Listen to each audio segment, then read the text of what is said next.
Bem-vindos a todos às primeiras conversas sobre fiscalidade automóvel organizadas pela Fleet Magazine e pela Vision Portugal. Vamos todos os meses conversar em redor da fiscalidade automóvel, muito em especial sobre a fiscalidade automóvel que interessa às empresas.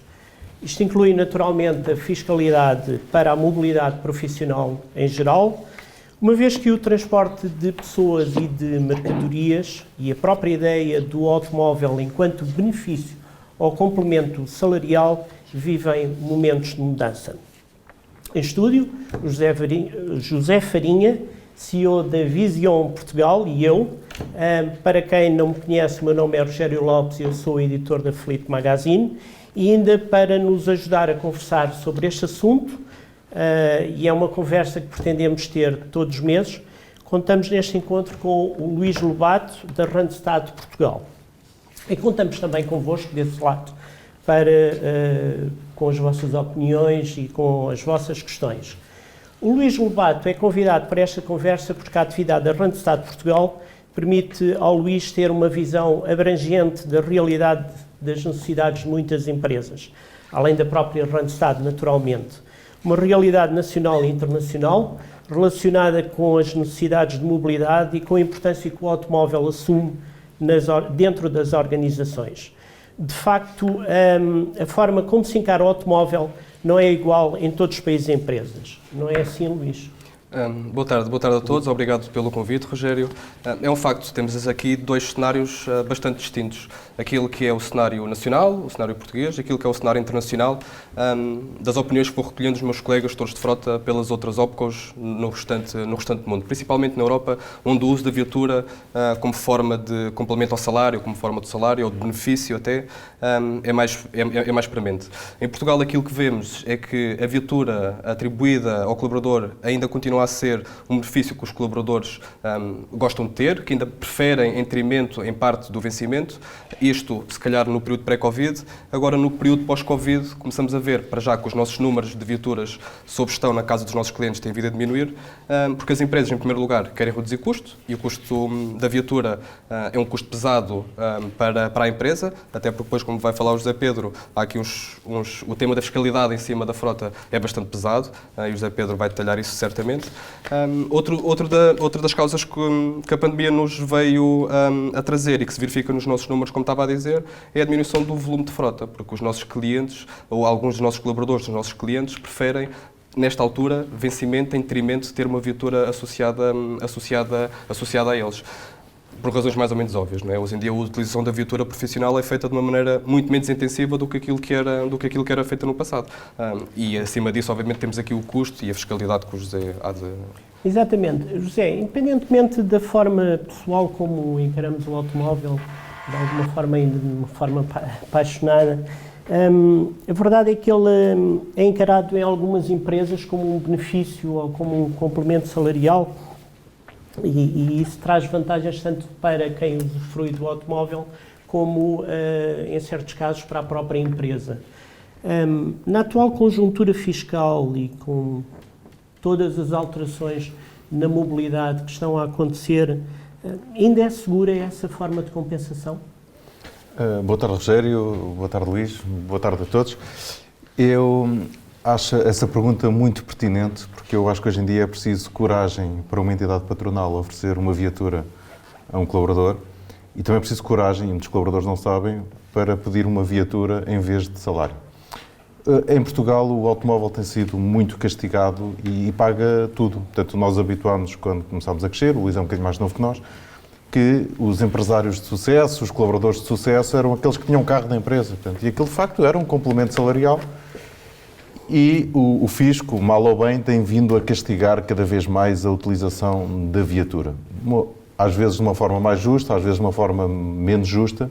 Agora temos alguma benesse com as viaturas elétricas, com as viaturas híbridas plug-in. Vamos ter a oportunidade, certamente, de abordar esse assunto.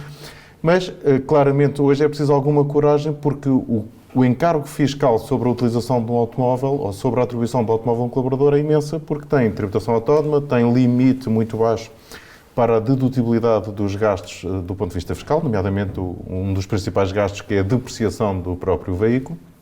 E depois há toda uma penalização de tributações autónomas em cima de gastos aceites e gastos não aceites, que chega a atingir proporções inacreditáveis, e vamos ter a oportunidade de esmiuçar um bocadinho mais esse assunto. A alternativa será atribuir uma viatura a um colaborador, mas ser considerada uma remuneração em espécie. Nesse caso, há uma penalização direta para o trabalhador, embora haja, de facto, aqui alguma poupança fiscal entre um salário e uma atribuição de uma viatura como remuneração em espécie, porque a penalização não é tão grande quanto receber um salário para depois a pessoa ir comprar uma viatura, não é? Ok.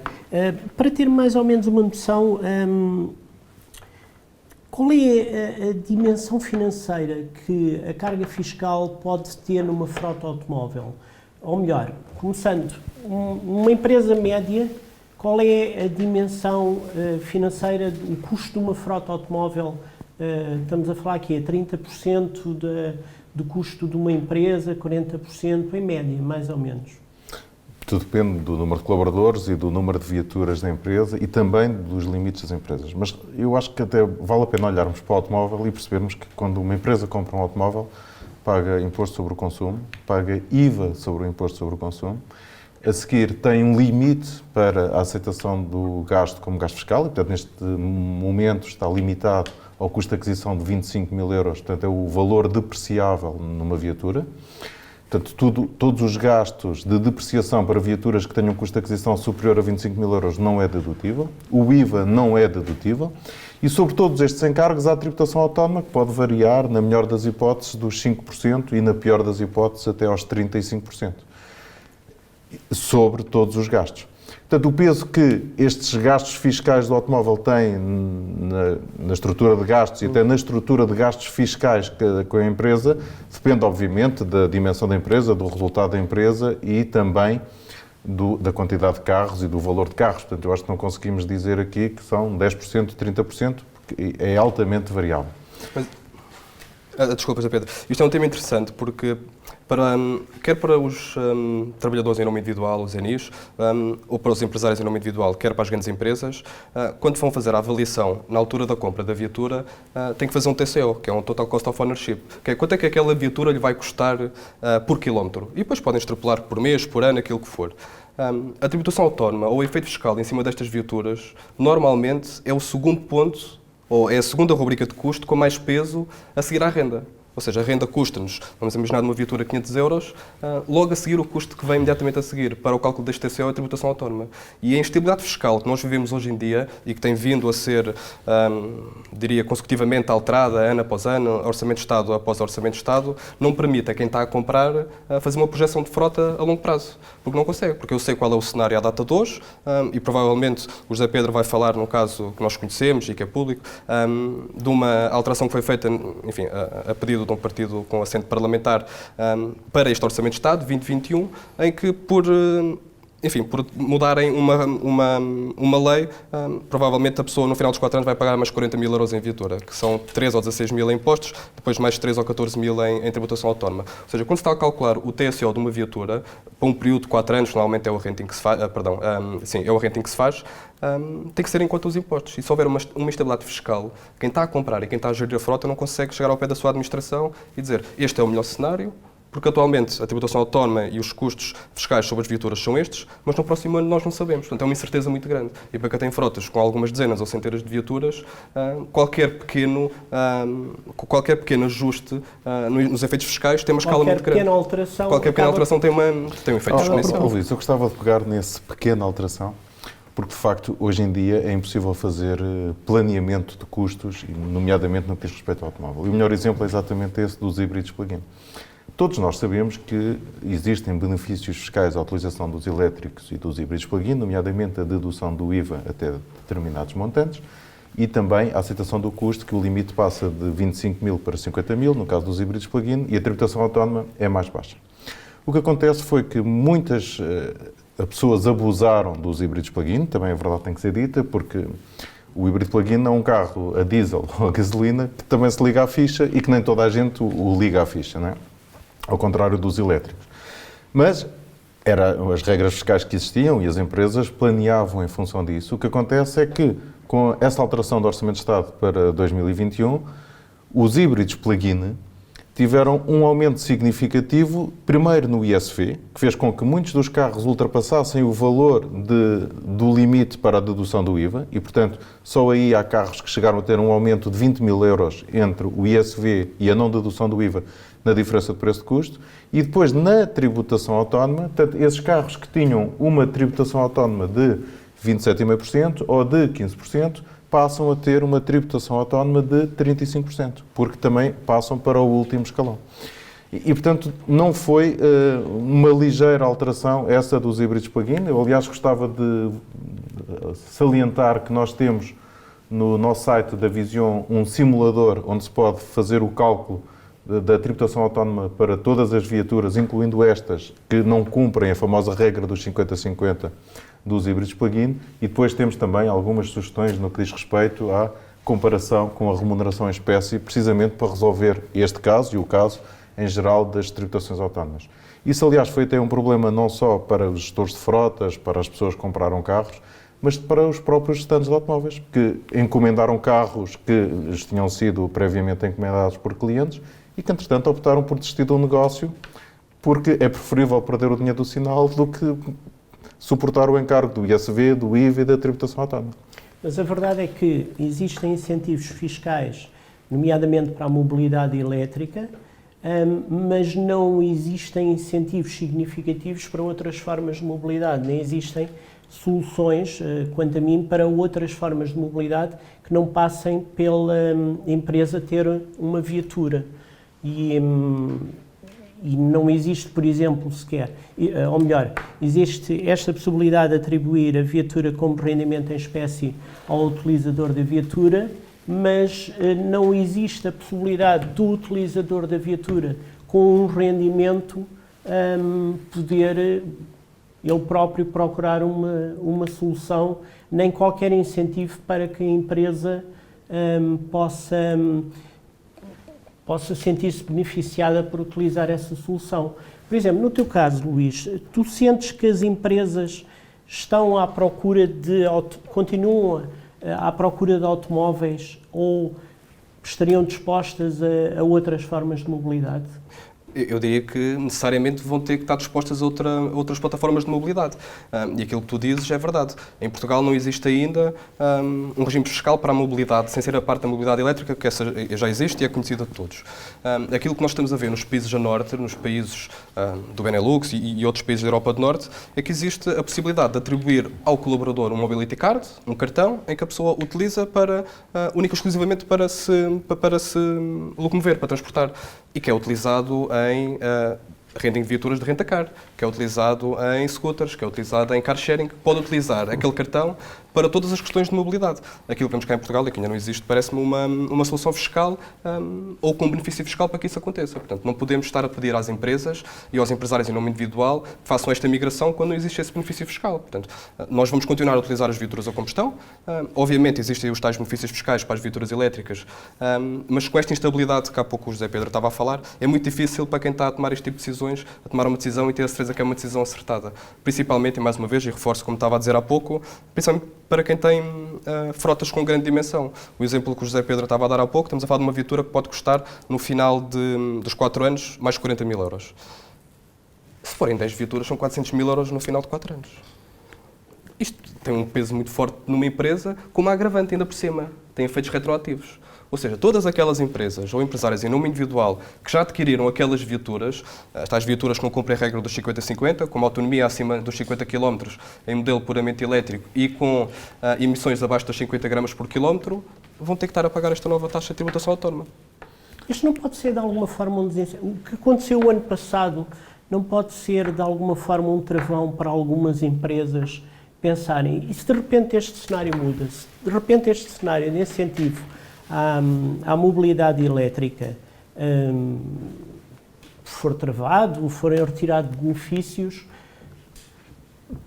qual é a dimensão que pode ser para uma empresa, de repente, como aconteceu nesta situação da tributação autónoma, ficar com uma série de carros que tem com custos elevadíssimos?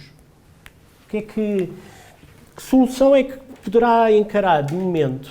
O que é que fiscalmente seria possível uma empresa fazer? Não, para já, em relação aos híbridos plug-in, eu acho que fiscalmente há uma solução, que é a mesma solução que existe para os carros não híbridos plug-in, portanto, que é comparar o custo de tributação autónoma com o custo da remuneração em espécie. E nós temos, eu insisto, um simulador no nosso site que permite essa comparação e, portanto, de alguma forma a empresa até pode compensar o trabalhador pelo IRS que ele vai pagar, portanto, com um subsídio qualquer, não interessa, também esse sujeito a IRS, obviamente, mas, de alguma forma, consegue-se alguma eficiência fiscal se a atribuição da viatura for considerada remuneração em espécie, porque dispensa a tributação autónoma, o que neste caso é relevante. A grande questão é, imagina uma empresa que está a apostar numa frota para vendedores, portanto, uma coisa é os carros dos administradores, etc., portanto, à partida são carros mais caros e também aceitam mais facilmente a remuneração em espécie e a tributação IRS. Agora imagina uma empresa que tem uma frota de 30, 40 carros, 300 para vendedores, para pessoas que andam na rua, não é? E que apostou numa gama híbrida plug-in, tem, obviamente, se o carro não cumpre com os 50-50, tem aqui um aumento de tributação autónoma completamente inesperado e completamente ingerível. Agora, a tua pergunta é muito relevante, Rogério, que é o que é que vai acontecer com os elétricos, não é? Ninguém sabe. Portanto, hoje há um claro incentivo aos elétricos, podem deduzir o IVA até 62.500. Não tem tributação autónoma. Não tem tributação autónoma, os gastos são aceitos fiscalmente até a este limite dos 62.500 euros portanto, há de facto um incentivo fiscal aos carros elétricos associados até a outros incentivos, os estacionamentos, etc. A grande questão é, será que vai durar quanto tempo? Ninguém sabe, porque os híbridos plug-in à partida também ia durar por muito tempo. E facilmente foi aprovada uma lei que parece que é uma alteraçãozinha, mas que na verdade tem um peso significativo em muitas empresas. Estamos aqui a esquecer ainda de um pormenor, que é em 2020, 2021, as empresas que apresentarem prejuízo fiscal, as empresas vão ter uma agravante de 10% da tributação autónoma. Mais ou menos. Eu, antes de responder a isso, gostava de dizer às pessoas que podem colocar as vossas questões no chat. Nós prometemos que, se for consultoria, enviamos a fatura. Se for uma questão simples, nós respondemos. Respondendo a esse aumento dos 10 pontos percentuais quando há prejuízo, essa é a lei. Portanto, a lei é uma empresa que apresenta prejuízo. Todas as tributações autónomas têm um incremento de 10 pontos percentuais. Deixa-me só fazer aqui, mas, para desculpa, descansar, Rogério. as cooperativas, as pequenas e médias empresas e os NIs estão dispensados desse agravamento. Estamos a falar apenas de empresas. IRC, sim. No entanto, com a pandemia, portanto, saiu uma alteração em 2020 que se manteve no Orçamento de Estado para 2021, que não há esse agravamento desde que as empresas tenham tido lucro num dos 3 anos anteriores. Ok. Portanto, na verdade, o que se pretende é castigar aquelas empresas que nunca pagam impostos, que têm constantemente prejuízo e que, por isso, tem aqui um agravamento da tributação autónoma para não abusarem destas despesas. Aliás, a tributação autónoma, o conceito de tributação autónoma nasce assim. Havia uma fatia destes encargos que não eram aceitos para efeitos fiscais e, portanto, a primeira tributação autónoma sobre as viaturas, que era de 6,4% e que já foi há 500 anos atrás, em 97, se não me engano. Portanto, o que aconteceu foi que era a taxa de IRC vezes 20%. O que foi acontecendo foi que se foi agravando a tributação autónoma. E, portanto, já ninguém percebe o conceito base de tributação autónoma, que era só este. Era só as empresas que tinham prejuízo e que até gastavam dinheiro em viaturas, despesas de representação, etc., tinham uma penalização por terem prejuízo e este tipo de despesas de luxo, entre aspas, não é? Hoje já ninguém sabe porque é que nasceram as tributações autónomas e as taxas não têm fundamento nenhum. Quer dizer, quando a taxa de IRC é 21%, e a tributação autónoma, a escala máxima das viaturas, é 35%, portanto já ninguém percebe qual é a lógica desta taxa. Não é? E tem vindo a subir ao longo dos últimos anos. O escalão intermédio, que estava nos 25%, salvo erro, passou para os 27,5%. Exatamente. Tu insistes no ponto do rendimento em espécie e eu gostava que tu agora explicasses a conversa que tivemos no outro dia sobre a vantagem que pode ser, porque quando pensamos aqui em rendimento em espécie, sabemos obviamente que o IRS da pessoa do utilizador da viatura vai subir, porque é considerado rendimento. No entanto, não é linear que seja um prejuízo para o utilizador, e tu no outro dia estavas-me a explicar que havia aqui um win-win entre a empresa e o utilizador na forma como era apresentado o rendimento ao utilizador, que eu gostava que tu citasses esse exemplo. Ok. Eu, para já, gostava de esclarecer que o rendimento em espécie parece que, e desmistificar isto, portanto, não há uma tributação de IRS maluca. Portanto, a tributação de IRS é sobre o valor de mercado da viatura, e ele vai-se desvalorizando todos os anos, e existe uma portaria para isso, vezes 0,75% vezes o número de meses. Portanto, nós explicámos isso na última Fleet Magazine com contas. Exatamente. E, portanto, a tributação não é maluca. Portanto, o que eu estou a dizer é, Rogério, e fazendo exatamente o exemplo que fizemos no outro dia, se eu te quiser contratar para a minha empresa, eu posso te dar várias hipóteses de remuneração. Portanto, 5.000 euros de salário base, 3.000 euros de salário base, atenção que isto é tudo a brincar, 3.000 euros de salário base, mais uma viatura de 40.000 euros, ou 2.500 euros, ou 4.000 euros de salário base, mais uma remuneração em espécie até 1.000 euros. Portanto, e tu escolhes com 1.000 euros qual a viatura que queres comprar. Sobre esta viatura, vais pagar a remuneração em espécie de acordo com esta tabela, portanto, que é menos do que os 1.000 euros, ou começa por ser mais no princípio e vai diminuindo ao longo dos anos. Eu não tenho encargos de tributação autónoma e tu consegues comprar um carro melhor e ainda ter mais liquidez de salário, porque eu poupo nas tributações autónomas e no encargo com o IRC. Ok. Mais uma vez, Rogério, e o que tens que fazer, ou o exercício a fazer, parece-me, é por cada euro ao gasto, quer seja pela empresa, quer seja pela pessoa, qual é o benefício que vais ter. Exatamente, mas eu queria te perguntar, Luís, achas que esta explicação é fácil de passar para o utilizador da viatura? Tu que tens exatamente que atribuir viaturas, achas que esta explicação é fácil de passar para o utilizador da viatura? Convenceu? Não. A resposta objetiva é não. E por uma razão que eu diria que é mais ou menos óbvia, pelo menos para Portugal e para alguns outros países do Sul também.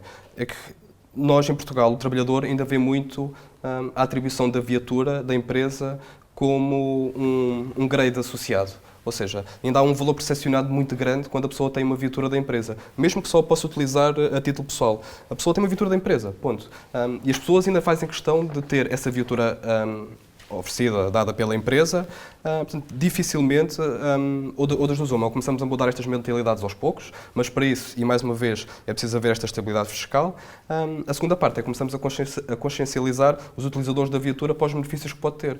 E provavelmente temos que lhe apresentar as duas soluções, que é ou a viatura é adquirida por ti ou a viatura é adquirida pela empresa. E a pessoa tem que perceber para ela, até porque depois há um conjunto fiscal agregado, do agregado familiar, tem a ver com os rendimentos conjuntos e com a tributação para efeitos de IRS, e a pessoa tem que perceber aquilo que é mais vantajoso para ela ou não. De qualquer das maneiras, o exercício tem que se fazer essa empresa. Por cada euro gasto, quanto é que nós conseguimos utilizar desse euro? Porque uma parte já sabemos que e até fiscal. Acrescentar um bocadinho para compensar esse euro gasto pela tributação IRS. Portanto, para compensar o trabalhador com outro benefício qualquer. Luís, eu gostava de comentar uma coisa que disseste há bocadinho, porque pode levar a uma má interpretação. Não há uma retroatividade da tributação autónoma. O que há é uma aplicação da nova tributação autónoma aos gastos incorridos daqui para a frente. E esses gastos incorridos incluem a depreciação de viaturas que tinham sido adquiridas lá atrás. Ou seja, a tributação autónoma é sempre aplicada sobre os encargos do ano em que estamos. Mas quem já tinha a viatura... Sim, tem um incremento de tributação autónoma. Certo. É só porque, tanto, não há, porque senão era uma inconstitucionalidade, não é nada disso. Portanto, não há uma retroatividade da lei, há uma aplicação dos encargos que são gerados lá atrás com a aquisição da viatura. Eu insisti a fazer a brincadeira de chegarmos de moto, de scooter ao estúdio, porque acredito piamente que o caminho daqui para a frente passe mais por outras formas de mobilidade que não apenas a utilização do automóvel. No entanto, alguns incentivos que tinham sido criados em relação à mobilidade, nomeadamente à utilização do car sharing e da bike sharing, das bicicletas partilhadas, que davam benefícios às empresas, deixaram de vigorar no Orçamento de Estado de 2021. Pergunto objetivamente, Luís, e voltando a insistir neste ponto, é muito complicado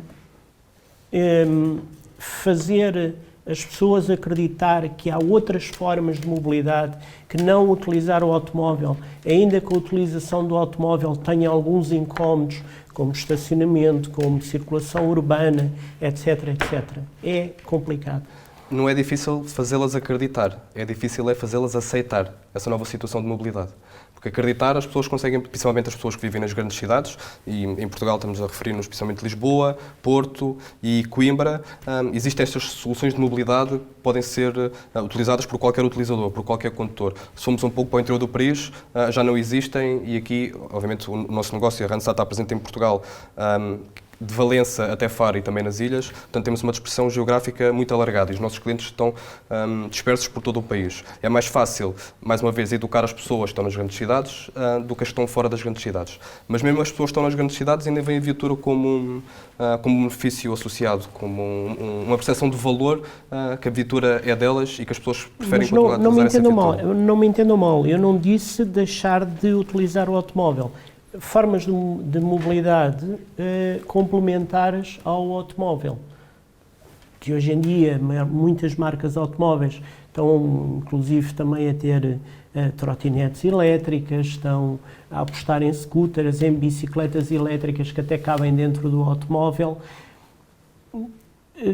Passar essa imagem para porque as empresas têm que dar esse exemplo, de utilizar o automóvel sim, mas em trajetos urbanos utilizar formas complementares.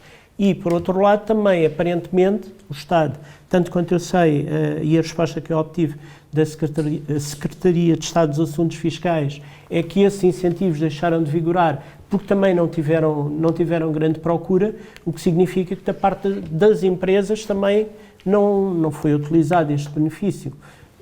José, achas que é uma oportunidade desaproveitada por parte das empresas? Mais ou menos. Fiscalmente, sim. Claramente que sim, até porque entra na utilidade social, como entram os espaços sociais, e, portanto, são formas alternativas e simpáticas, não é? Portanto, é mais simpático vir de scooter do que vir de autocarro, não é? Portanto, e até é mais divertido, pelo menos algumas vezes. Tirando ali o facto de nós caímos ali atrás, mas não nos esfolámos. Mas aqui o grande desaproveitamento desse incentivo à mobilidade fiscal tem muito a ver com o que o Luís estava a dizer, portanto, com um conceito que não pegou e portanto, as empresas não aproveitaram. E depois, fiscalmente, também não é fácil, porque estes benefícios de utilidade social têm que ser para a generalidade dos trabalhadores, depois há os que dizem que não querem partilhar carros, há os que dizem que não querem motas, há os que dizem que... E, portanto, fica bastante complicado esta gestão. Apesar de não haver o benefício fiscal associado a estas formas de mobilidade, na verdade, estes encargos são aceitos fiscalmente, estes encargos não têm tributação autónoma e, portanto, continuam a ser encargos fiscalmente interessantes e até acredito que agora, para as novas pessoas que estão a entrar no mundo do trabalho, o Luís saberá isso melhor que eu, será até um fator de motivação. Porque hoje as pessoas que vivem nas grandes cidades, na verdade, não precisam de carro. Não, portanto, precisam de se deslocar de um ponto para o outro e, eventualmente, ao fim de semana, precisam de alugar um carro e ter algum lado. Não é? E, portanto, há de facto aqui uma mudança de paradigma, parece-me a mim, e apesar do benefício fiscal, porque o benefício fiscal está sempre associado a uma forma das empresas serem mais eficientes do que aquilo que a lei permite, não é? E por isso tem um incentivo para que assim seja.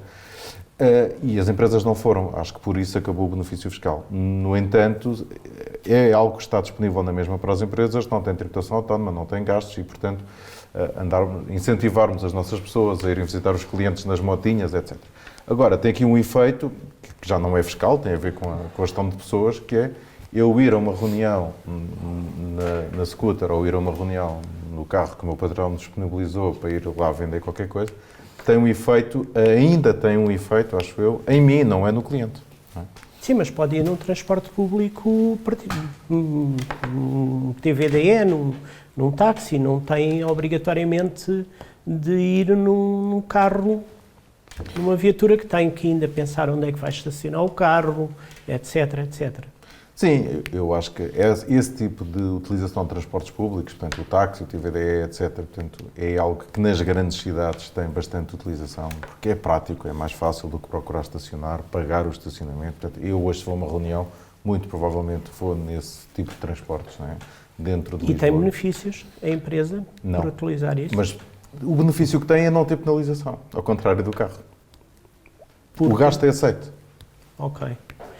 Luís, em relação a isso, para tu que és gestor de frota, é-te simpática a ideia de gerir diversas formas de mobilidade, sair, digamos, de uma zona de conforto que é gerir um carro, já sabes, a forma de gerir, já tens os processos de compra, etc, etc, ainda que sujeito a alguma variação e algum imprevisto anual, mas é-te confortável de repente teres que gerir várias formas de mobilidade, ou seria, por exemplo, muito mais simpático aparecer um operador que te gerisse essas formas de mobilidade? Esse era o ponto onde eu queria ir.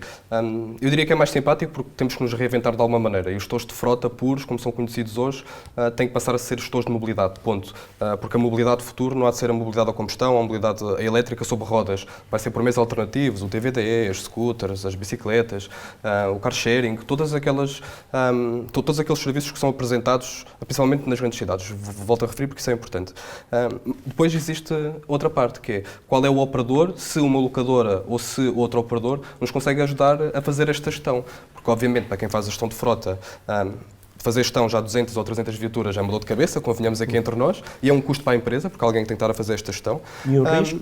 E um risco, certo? Adicionalmente, ter que fazer a gestão sobre este tipo de equipamentos, ou sobre esta mobilidade, traz um risco acrescido e traz, adicionalmente, uma dificuldade acrescida. Para já porque é novo, em primeiro lugar. E depois estamos a falar de uma série de equipamentos que não são nossos, que estão, enfim, à disponibilidade do público e pode ser utilizado por qualquer pessoa.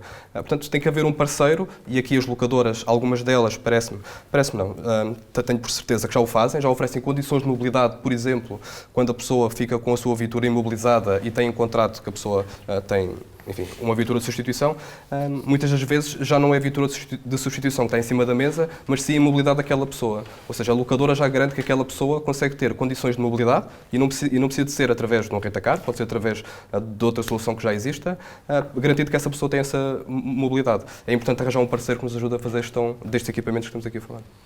Zé, dirias que o rendimento em espécie também simplifica bastante todo este processo? O rendimento em espécie simplifica, e eu tento haver aqui algumas discussões no chat, e desafio-vos mesmo a fazerem a simulação no nosso site para ver se compensa, se não compensa. Portanto, há aqui algumas conclusões já no chat e eu também concordo com algumas delas. Atenção à segurança social, porque pode ter ou não ter segurança social esse rendimento em espécie, mas isso também está esclarecido lá no nosso site, quando é que tem, quando é que não tem, e fazer a simulação com e sem segurança social. Também é muito importante no cálculo das depreciações da viatura, que é sempre a maior fatia para cálculo de tributação autónoma, percebermos a vida útil da viatura, se vamos depreciar em 4 anos, se vamos depreciar em 5 anos, se vamos considerar um valor residual. Atenção que este valor residual não tem nada a ver com o valor que se paga no fim do contrato de leasing, mas sim com o valor que não é depreciado, porque é o valor que nós temos a expectativa de vender o carro no fim da vida útil. Portanto, eu tenho um carro, tenho uma expectativa de o ter na empresa durante 4 anos, e daqui a 4 anos tenho a expectativa de o vender por X. Ora, este X não é depreciável ou não deve ser. E ao não ser depreciável, e até há um artigo bastante bom na Fleet, ao não ser depreciável, vai diminuir bastante o valor da tributação autónoma. Porque reduz imediatamente o escalão da tributação autónoma. E ainda tem uma outra poupança que por acaso não está no artigo da Fleet, que é, está, mas não está bem claro, que é quando vende a viatura não tem mais-valia. Portanto, se não tem mais-valia já não vai pagar IRC sobre um valor que ainda por cima foi sujeito à tributação autónoma. Portanto, vale a pena pensar bem nisto. Na verdade, vale a pena sempre falarem com o vosso contabilista. Exatamente, era isso que eu ia dizer. E como eu costumo dizer, quem avança para a decisão da transição energética e aposta em carros elétricos ou híbridos plug-in, façam bem as contas e pensem em termos de infraestruturas, porque senão pode sair mais caro. Neste caso, antes de avançarem para qualquer decisão, um aconselhamento fiscal, um aconselhamento contabilístico é sempre essencial. E, entretanto, passou o tempo, cá nos encontramos daqui a um mês com outro assunto, com outro tema. Obrigado, Luís, pela tua presença. Obrigado, Zé, encontramos então daqui a um mês para falar sobre isto. Muito obrigado, boa tarde.